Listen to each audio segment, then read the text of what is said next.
আসসালামু আলাইকুম। ফাজিল আমলের অনলাইন তালিম থেকে পড়া হচ্ছে, তালিম শুরু করা হচ্ছে। হেকাতে সাহাবা থেকে পড়া হচ্ছে। 10 সাহাবীদের হাসির কারণে হুজুর সাল্লাল্লাহু আলাইহি সাল্লামের সতর্ক করা ও কবরের কথা স্মরণ করাইয়া দেওয়া। একবার হুজুর সাল্লাল্লাহু আলাইহি সাল্লাম নামাজের জন্য তশরিফ আনিলেন। কতিপয় লোক খিলখিল করিয়া হাসিতেছিল এবং হাসির কারণে তাহাদের দাঁত দেখা যাইতেছিল। হুজুর সাল্লাল্লাহু আলাইহি সাল্লাম বলিলেন, যদি মৃত্যুকে অধিক পরিমাণে স্মরণ করিতে, তবে যে অবস্থা আমি দেখিতে পাইতেছি তাহা সৃষ্টি হইত না।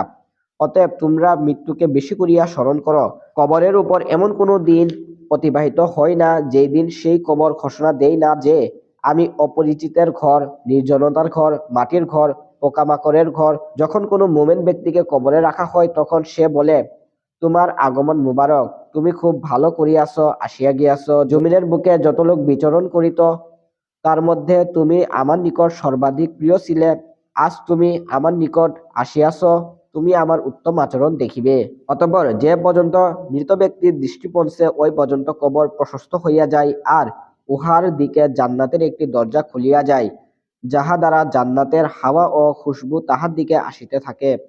আর যখন কোনো বৎকারকে কবরে রাখা হয় তখন সে বলে, তোর আগমন না মুবারক, তুই আসিয়া ভালো করিস নাই। জমিনের বুকে যত লোক চলাফেরা করিত, তাহাদের মধ্যে তোর প্রতি আমার বেশি ঘৃণা ছিল। আজ যখন তুই আমার সুপর্দ হইয়াছিস, তখন আমার আচরণও দেখিতে পাইবি। অতঃপর কবর তাহাকে এত জোরে চাপ দেই যে পাঁজরের হাড় একটি অপরটির ভিতরে ঢুকিয়া যায়, এবং এইরূপ 70টি অজগর তাহার উপর নিযুক্ত হইয়া যায় যে, যদি ইহার একটিও জমিনের উপর ফুৎকার মারে, তবে ইহার প্রভাবে জমিনের উপর কোনো ঘাস পর্যন্ত বাকি থাকিবে না। সে তাহাকে কিয়ামত পর্যন্ত দর্শন করিতে থাকে। অতঃপর হুজুর সাল্লাল্লাহু আলাইহি সাল্লাম বলিলেন, কবর জান্নাতের একটি বাগান অথবা জাহান্নামের একটি গর্ত। মিশকাত। ফায়দা: আল্লাহর ভয় অতি গুরুত্বপূর্ণ ও জরুরি বিষয়। এই জন্যই হুজুর সাল্লাল্লাহু আলাইহি সাল্লাম অধিকাংশ সময় গভীর চিন্তায় মগ্ন থাকিতেন। মৃত্যুর স্মরণ ইহার জন্য উপকারী, এই জন্যই নবী করিম সাল্লাল্লাহু আলাইহি সাল্লাম এই ব্যবস্থাপত্র বলিয়া দিয়াছেন। অতএব কখনো কখনো মৃত্যুকে স্মরণ করিতে থাকা অত্যন্ত জরুরি ও উপকারী। 11 হযরত হানজালা রাদিয়াল্লাহু আনহু এর মুনাফিকির ভয়। হযরত হানজালা রাদিয়াল্লাহু আনহু বলেন, একবার আমরা হুজুর আকরাম সাল্লাল্লাহু আলাইহি সাল্লামের মজলিসে ছিলাম। তিনি ওয়াজ করিলেন, ইহাতে অন্তর বিগলিত হইয়া গেল এবং চক্ষু হইতে অশ্রু প্রবাহিত হইতে লাগিল। নিজেদের সংরূপ আমাদের সামনে প্রকাশ পাইয়া গেল। অতঃপর যখন হুজুর সাল্লাল্লাহু আলাইহি সাল্লামের মজলিস হইতে উঠিয়া ঘরে আসিলাম, বিবি বাচ্চার কাছে আসিলাম এবং দুনিয়ার কিছু আলোচনা শুরু হইয়া গেল। ছেলে মেয়েদের এবং স্ত্রীর সহিত কথাবার্তা, হাসি তামাশা শুরু হইয়া গেল। তখন হুজুর সাল্লাল্লাহু আলাইহি সাল্লামের মজলিসে অন্তরের যে অবস্থা ছিল তাহা আর রহিল না। হঠাৎ মনে হইল যে আমি পূর্বে কি অবস্থায় ছিলাম আর এখন কি অবস্থায় আছি। মনে মনে বলিলাম, তুই তো মুনাফেক হইয়া গিয়াছিস, কারণ প্রকাশ্যে হুজুর সাল্লাল্লাহু আলাইহি সাল্লামের সামনে তো পূর্বের অবস্থা ছিল, আর এখন ঘরে আসিয়া এই অবস্থা হইয়া গেল।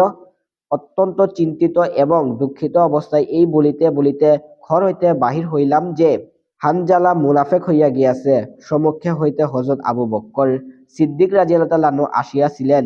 বলিলাম, হানজালা তো মুনাফেক হইয়া গিয়াছে। তিনি ইহা শুনিয়া বলিতে লাগিলেন, সুবহানাল্লাহ, কি বলিতেছ, কখনো হইতে পারে না। আমি অবস্থা বর্ণনা করিলাম যে, আমরা যখন নবী করিম সাল্লাল্লাহু আলাইহি সাল্লামের মজলিসে থাকি আর তিনি জান্নাত জাহান্নামের আলোচনা করেন, তখন আমরা এমন হইয়া যাই যে জান্নাত জাহান্নাম আমাদের সামনে রহিয়াছে। আর যখন হুজুর সাল্লাল্লাহু আলাইহি সাল্লামের নিকট হইতে চলিয়া আসি, তখন বিবি বাচ্চা ও ক্ষেত খামারের ধান্দায় জড়িয়া হইয়া ইহাকে ভুলিয়া যায়। হযরত আবু বকর সিদ্দিক রাদিয়াল্লাহু আনহু বলিলেন, এমন অবস্থা তো আমারও হয়। অতএব উভয়ে নবী করিম সাল্লাল্লাহু আলাইহি সাল্লামের খেদমতে হাজির হইলেন। হানজালা রাদিয়াল্লাহু আনহু বলিলেন, ইয়া রাসূলুল্লাহ, আমি তো মুনাফিক হইয়া গিয়াছি। হুজুর সাল্লাল্লাহু আলাইহি সাল্লাম জিজ্ঞাসা করিলেন, কি হইয়াছে? হানজালা রাদিয়াল্লাহু আনহু বলিলেন, আমরা যখন আপনার খেদমতে হাজির হই আর আপনি জান্নাত জাহান্নামের আলোচনা করেন, তখন আমরা এমন হইয়া যাই যে জান্নাত জাহান্নাম আমাদের সামনে রহিয়াছে। কিন্তু যখন আপনার নিকট হইতে ফিরিয়া গিয়া বিবি বাচ্চা ও ঘর বাড়ির ধান্দায় লিপ্ত হয়, তখন সব ভুলিয়া যাই। নবী করিম সাল্লাল্লাহু আলাইহি সাল্লাম ইরশাদ ফরমাইলেন, ওই সত্তার কসম যাহার নিয়ন্ত্রণে আমার প্রাণ, আমার মজলিসে থাকাকালীন সময়ে তোমাদের যে অবস্থা হয় তাহা যদি সবসময় থাকে, তবে ফেরেশতারা তোমাদের সাথে বিছানায় এবং রাস্তায় মুসাফা করিতে আরম্ভ করিবে। তবে হানজালা এই অবস্থাও কখনো কখনো হয়, সর্বদা থাকে না। ফায়দা অর্থাৎ মানুষের সাথে মানবিক প্রয়োজন সমূহ লাগিয়া আছে, যাহা পুরা করাও জরুরি। খানাপিনা, বিবি বাচ্চা এবং তাহাদের খোঁজ খবর লওয়া এগুলির জরুরি বিষয়। কাজেই এই অবস্থা কখনো কখনো সৃষ্টি হইতে পারে, সর্বদা নহে। আর সর্বদা সৃষ্টি হওয়ার আকাঙ্ক্ষা করা চাই না, কেননা ইহা ফেরেশতাদের শান, কারণ তাহাদের অন্য কোনো ধান্দাই নাই, না বিবি বাচ্চা, না রুজি রোজগারের ফিকির, না দুনিয়ার কোনো ঝামেলা। পক্ষান্তরে মানুষের সহিত যেহেতু মানসিক প্রয়োজনসমূহ জড়িয়া রহিয়াছে, সেহেতু তাহারা সর্বদা এক অবস্থায় থাকিতে পারে না। তবে লক্ষণীয় বিষয় হইল, সাহাবা একরামদের স্ত্রীয় দিনের কত ফিকির ছিল যে সামান্য কারণে অর্থাৎ হুজুর সাল্লাল্লাহু আলাইহি সাল্লামের সামনে আমাদের এই অবস্থা সৃষ্টি হইতো, ইহার পরে বহাল থাকে না।